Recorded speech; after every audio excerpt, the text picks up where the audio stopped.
Monsieur le Président, voici tout juste un an, les rebelles lançaient dans l'est du Congo une offensive qui devait leur permettre d'occuper une partie du territoire national et d'y faire régner un climat d'insécurité et parfois même de terreur. Depuis, l'armée nationale congolaise paraît avoir bien repris la situation en main. Pourriez-vous nous faire le point sur l'état actuel de la rébellion? La rébellion au Congo est pratiquement enrayée. Il reste bien entendu quelques poches qui sont vouées soit à la fin ou à la reddition inconditionnelle. Se dire donc que l'armée nationale a la situation en main. Il est à noter également la résistance des Congolais qui, pour moi, c'est l'indice qu'ils attachent beaucoup d'importance à leur patrie et que dans leur conscience, ils ont combattu pour leur patrie. Et la composition de l'armée nationale congolaise avait donné, il y a quelques mois, certaines inquiétudes. Maintenant, son rendement paraît très supérieur. Vous pensez qu'elle a tous les atouts en main à l'heure actuelle pour vaincre les dernières poches rebelles? Certainement, parce que au début, nous avons dû prévenir ces dangers qui consistaient à la politisation de l'armée. Précisément, nous l'avons retirée de la vie politique. Et à partir de ce moment, l'armée nationale a fait de son mieux pour arriver au stade qu'il est arrivé maintenant.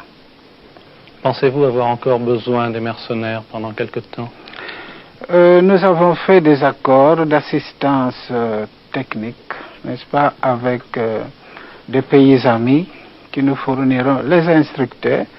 Il s'agit toujours de cette question de réorganisation de notre armée qui actuellement atteint un niveau tel que vous voyez le résultat auquel il arrive. Cette affaire-là de mercenaires, il est évident que je devrais vous faire un petit aperçu général à quoi cela a rimé. C'est parce qu'au moment où nous avons repris le Katanga, tout ça c'était des questions litigieuses. Nous avons dû prendre le dossier à main pour régler cette situation définitivement, mais il se peut qu'à ce moment-là, la rébellion avançait, n'est-ce pas, à pas de géant, précisément parce que nous avons arrêté les opérations pour favoriser la réconciliation nationale. Entre-temps, nous n'avions pas encore signé des accords avec ces pays amis pour des cas semblables, qu'il s'agisse de guerre ou bien de la rébellion. Alors, à ce moment-là, il fallait bien utiliser ce qu'on avait entre les mains. Et maintenant que la rébellion est terminée, n'est-ce pas, nous envisageons d'autres solutions beaucoup plus conformes à des situations normales. Vous allez bientôt entreprendre, Monsieur le Président, un voyage de plusieurs jours à travers l'ensemble du pays. Quel est le but de ce voyage? Le but de ce voyage, comme vous avez pu le remarquer, c'est d'apporter le réconfort moral et matériel à ces populations qui ont bien mérité par leur résistance contre la rébellion. Et bien entendu, nous avons beaucoup de responsabilités sur ces populations. Il est tout à fait normal que le chef de l'État les visite le plus régulièrement possible. Si auparavant il n'y a pas eu de possibilité de les visiter, c'est précisément parce qu'il fallait tenir d'abord le coup. D'un côté, quand on est sûr de l'autre, on peut alors se déplacer pour aller assurer l'autre côté. Vous avez vu ce qui s'est passé. Il fallait bien que nous nous maintenions d'abord dans la capitale pour former un noyau de résistance qui était solide et qui s'est répandu dans la province. Maintenant, il est possible que nous nous déplacions pour visiter ces populations. Vous allez donc vous rendre plus particulièrement dans des régions récemment libérées. Est-ce que vous pensez qu'il y a là-bas toute sécurité? D'abord, nous visitons les régions qui ont été libérées et ensuite, nous visiterons également les populations qui n'ont pas subi l'influence de la rébellion. Parce que ici, il faut apporter aux uns comme aux autres la sollicitude du gouvernement. Et là, en ce qui concerne la sécurité, le militaire ne se demande pas s'il y a sécurité ou pas sécurité, il doit remplir sa mission, rien à faire, on y va.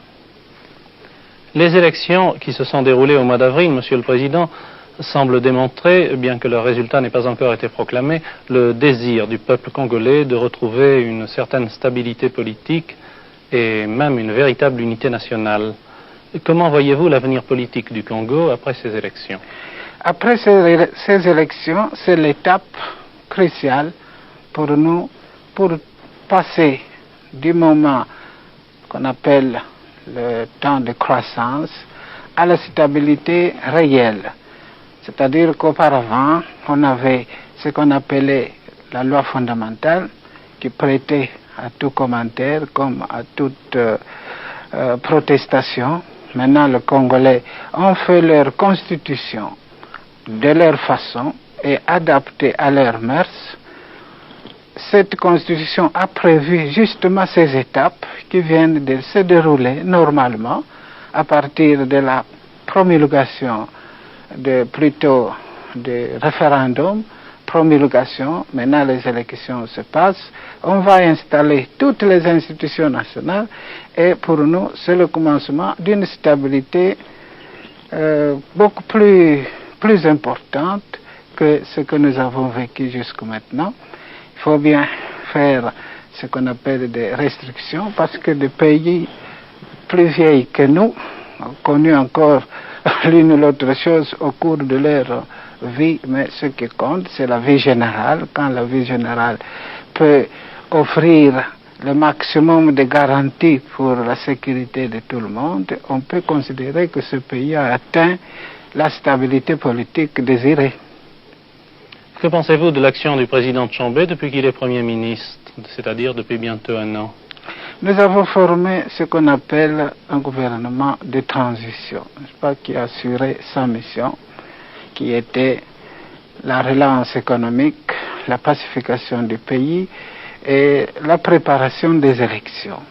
Ce programme va avoir touché sa fin et nous continuons parce que tout ce que nous sommes en train de faire maintenant, tout ça est prévu par la loi. Nous ne pouvons plus maintenant nous permettre de nous écarter des lignes qui ont été faites par la Constitution.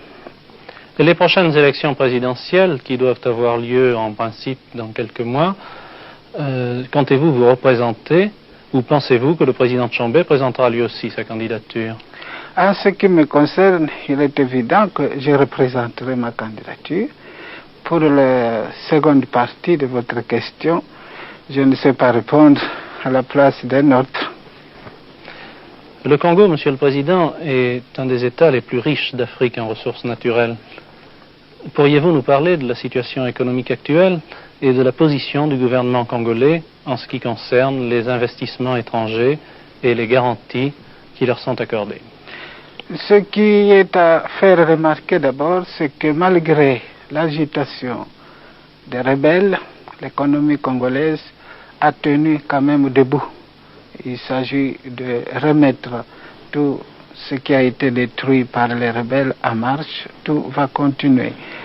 J'ai constaté évidemment en province, comme à Léopoldville, cette bonne volonté de recommencer le travail, quoi qu'il en coûte,